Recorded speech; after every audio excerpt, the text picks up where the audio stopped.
Hey everybody, welcome to another episode with Dr. Minh at Excelsior Orthodontics.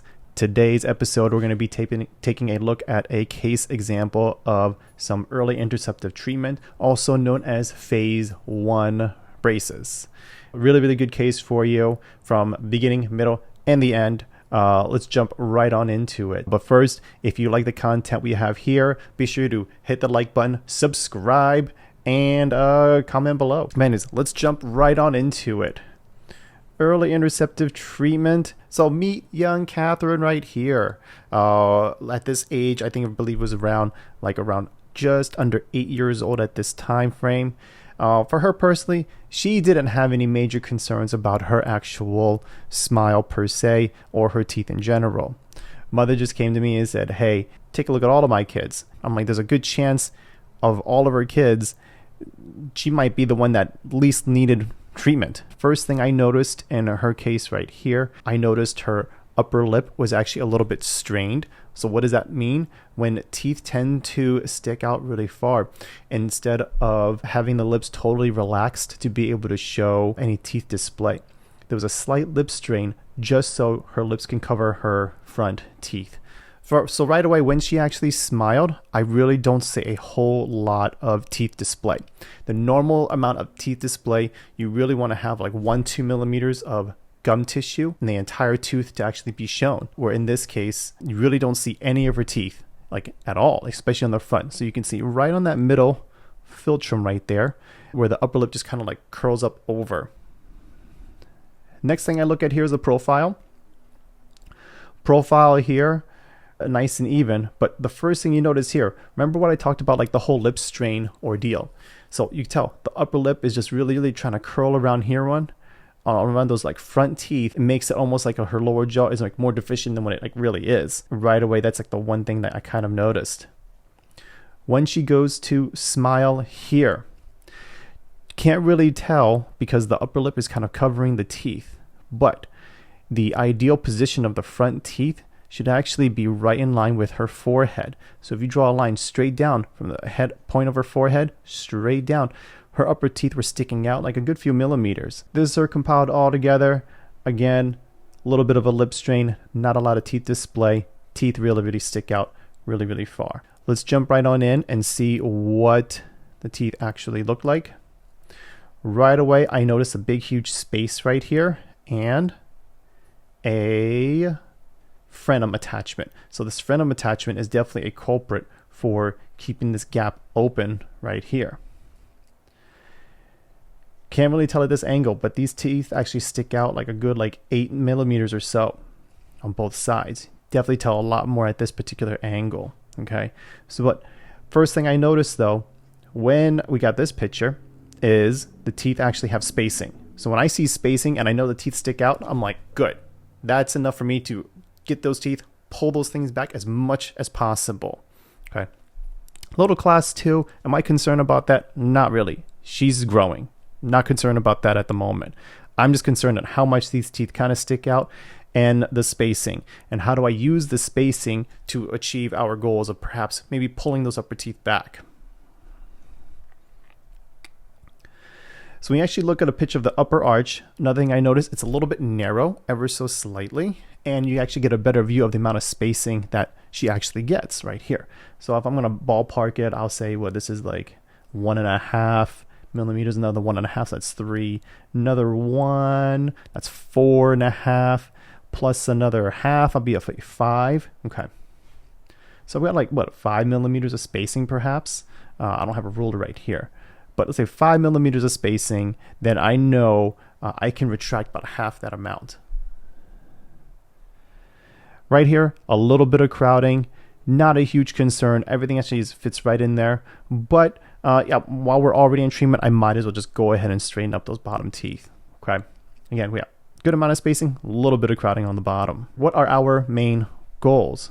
Main goal, particularly for these two pictures right here, I like to get these upper teeth as far back as possible to the as most normal position as possible. Okay.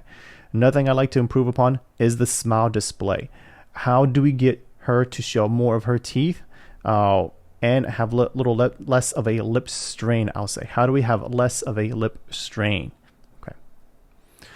First thing I know is if I have a space on her teeth right now and I have to pull them back, can she use maybe an appliance to create more space?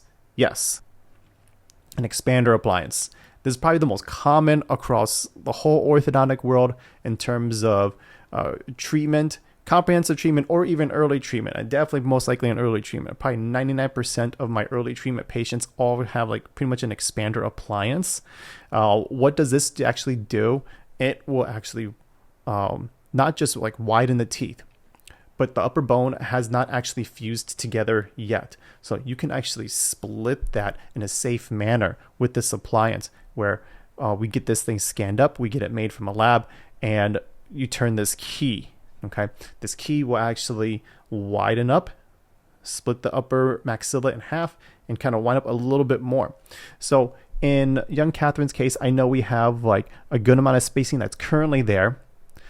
If I get more expansion from her, I know this upper gap will actually become bigger. Thus, she will have more space. Then I can use braces to maximize all that retraction and like pull everything back. So that's exactly what I did here.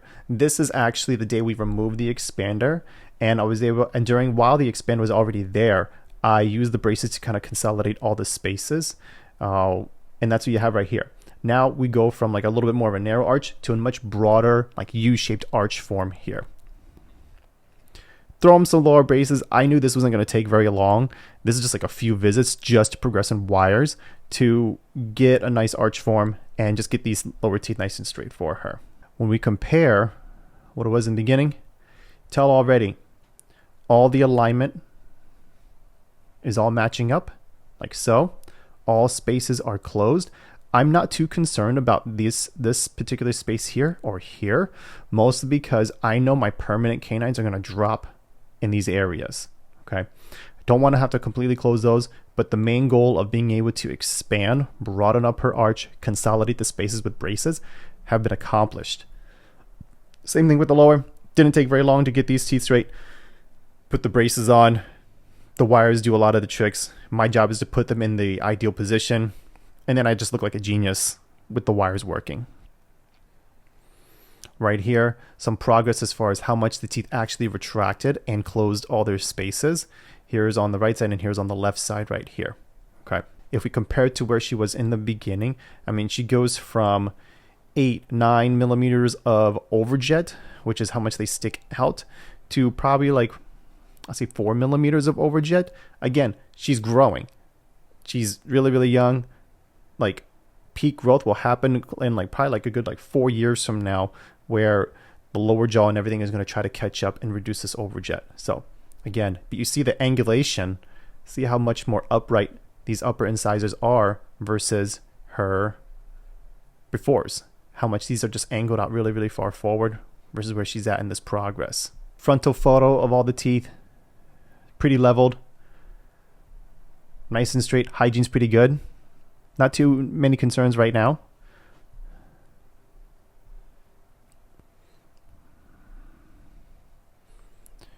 From before to after, one thing you want to notice is the angulation of these teeth again from a frontal viewpoint. So from the frontal viewpoint, these incisors actually tipped downwards, nice and straight, and is able to show a little bit more tooth structure for her. Okay, beautiful, looks great.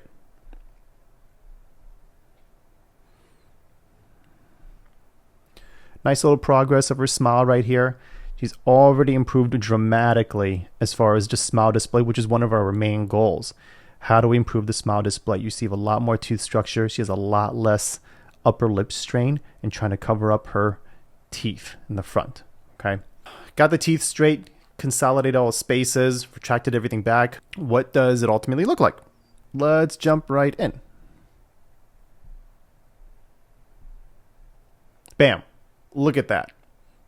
Nice and straight, spaces are closed, broader arch, beautiful. Nice and level teeth, great smile display. I'm loving this. Then here we have the upper arch, All the braces are off. Teeth are straight. Left a little bit of space right here. Again, as a reminder, I know that permanent canine is going to drop in. It's going to need its space. I leave that alone.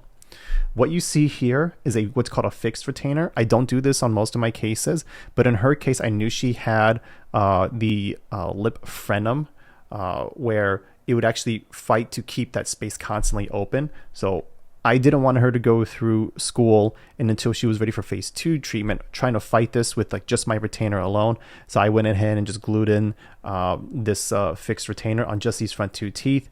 Still really, really easy to clean. I'm rather conservative, trying to keep on just the front 2 teeth. Doesn't really bother a whole lot. Nice and smooth.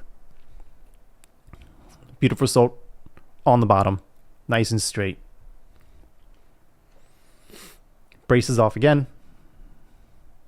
Lateral pictures of her teeth. Look at the angulation. How straight these teeth are. Nice and upright on her. Here we have beginning, middle, and at the very, very end. Nice progress. Notice how these teeth kind of not just, change in angulation, but also came down.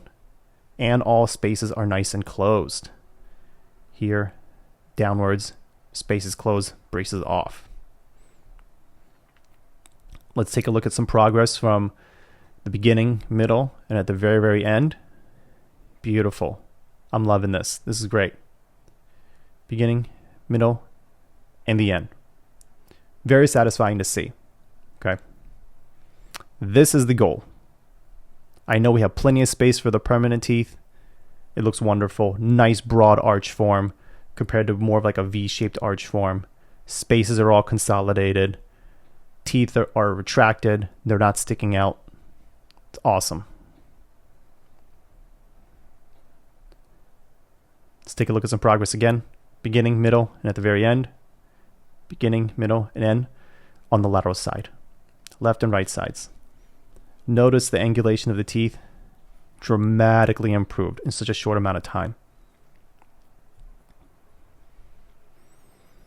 Beginning at the very end. So again, what we're looking for is any lip strain. Has a little bit here. Much more relaxed on this picture here. It's great. Moment of truth is right here. One of our main goals was to actually have more smile display. Let's see more of our upper teeth. What did it look like at the very, very end? Bam. Look at this. This is awesome. It's very, very satisfying to see. It doesn't really resonate with you until you can compare it to how she started. You really don't see any of her upper teeth, and here you see a good amount of her upper teeth. This is beautiful right here. Just awesome, awesome, awesome. I'm loving this.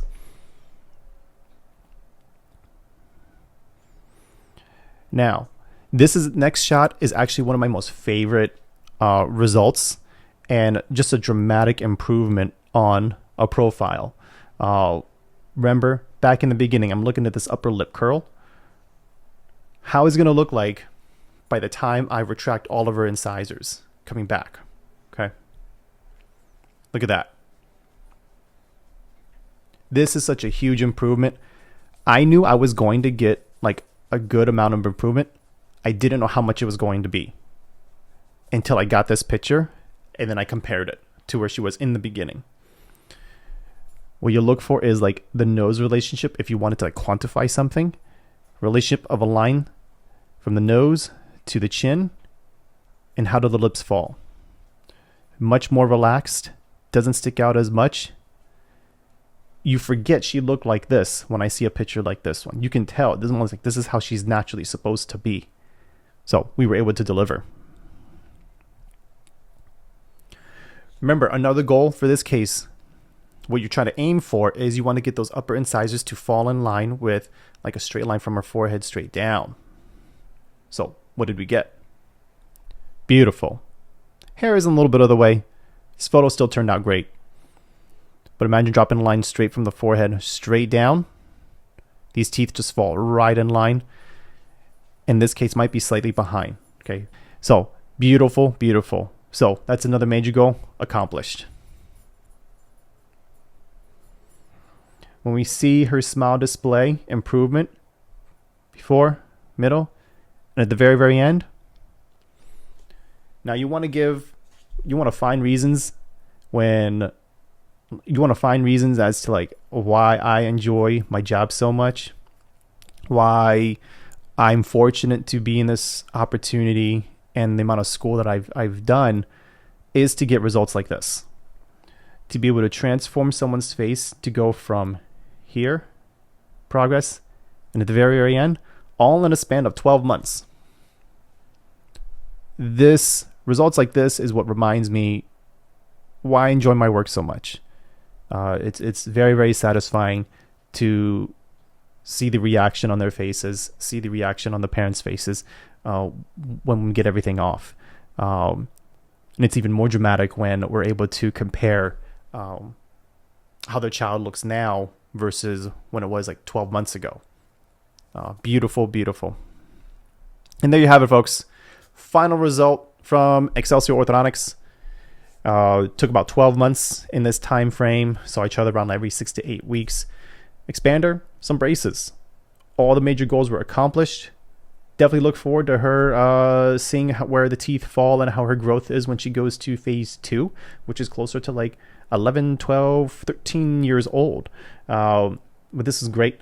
Thank you very much, everybody, for tuning in. Again, my name is Dr. Minh from Excelsior Orthodontics. Be sure to, if you like what we have, be sure to click the like button and subscribe. Stay tuned for more of these cases as we finish them up, and then we'll be able to share more with everybody around the world. Cool. Excelsior, everybody. Bye now.